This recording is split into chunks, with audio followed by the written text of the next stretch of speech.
so today I'll be discussing the limitations of B.F. Skinner's behaviorism theory. But first, I'm going to show you a short animation I've made, and then we'll discuss it later, okay? We'll tackle it later. So, let's get on with it.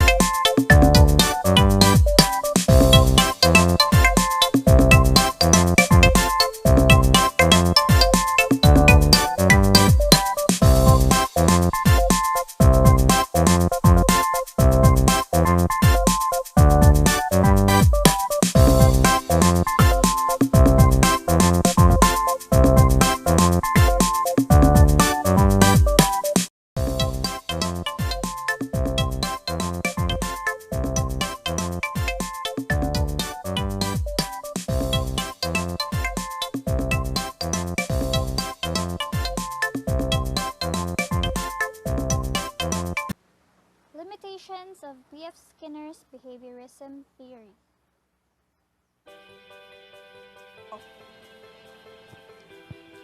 B.F. Skinner is the leading theorist of behaviorism, and his book was the most up-to-date account of the behaviorist theory.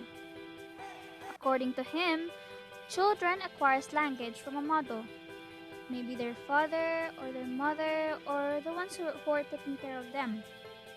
So if their model is speaking Bisaya, children learns Bisaya as well. If they speak in English, the children learns English as well. This all happens through a process involving mimicry. They try to mimic or they try to imitate what their model is saying. So if their model is saying, "Go home," the baby or the child tries to say, "Go home." And also rewards where, for example, they are hugged or they are kissed, they are given candies if they manage to imitate or mimic what their model is saying. And also punishment are given if they made a mistake or make an incorrect mimicry. It involves also habit, where repetition is expected.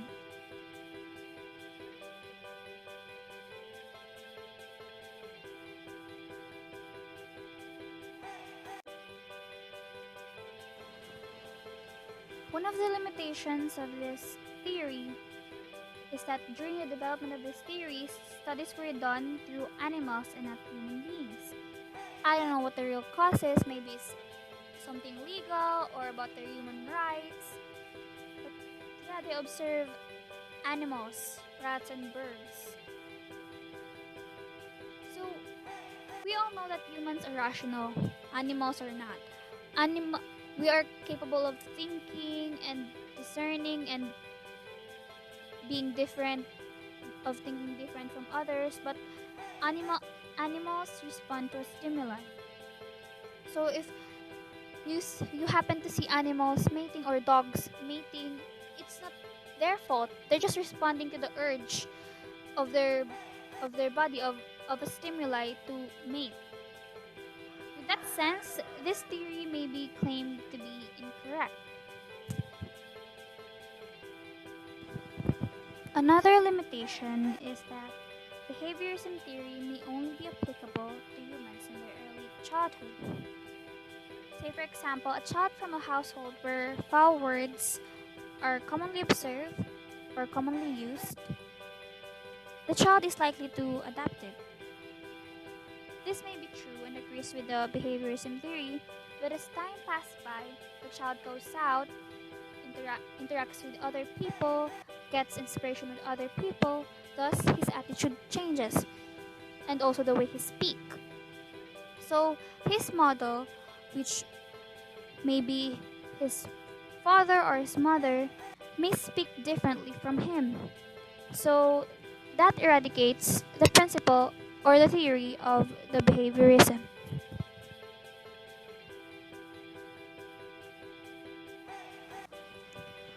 Following the behaviorism theory, children are supposed to speak with correct grammar and pronunciation because they follow a model who is speaking with correct grammar and pronunciation. But sometimes we hear children mispronouncing words or uh, using them in the wrong context. So they're working out how words work by themselves, proving the theory wrong. Linguists who oppose behaviorism theory and their arguments. The most famous critic of the behaviorism theory is none other than Noam Chomsky. He argues that the human language is complex and the behaviorism theory is too shallow and simple. Behaviorist theory for Chomsky depicts the human as something predictable. It focuses solely on behavior and never in the inner mechanism, like how the humans think, what they feel, what are their moods, those things. And following this theory, according to Chomsky, he pointed out that it implies that children at the time at the age of 3 or 4, they should have mastered the language just like the model they are using, which is really impossible. He also stated that language is dynamic and that human beings use it in a new creative way as time passes by.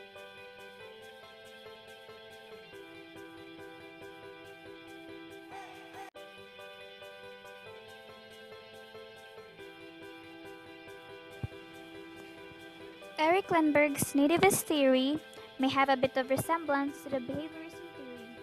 However, according to the latter, you must form a habit which is aided by positive and negative reinforcement, while Lindbergh's theory states that language is innate and acquiring it occurs as a natural part of our existence.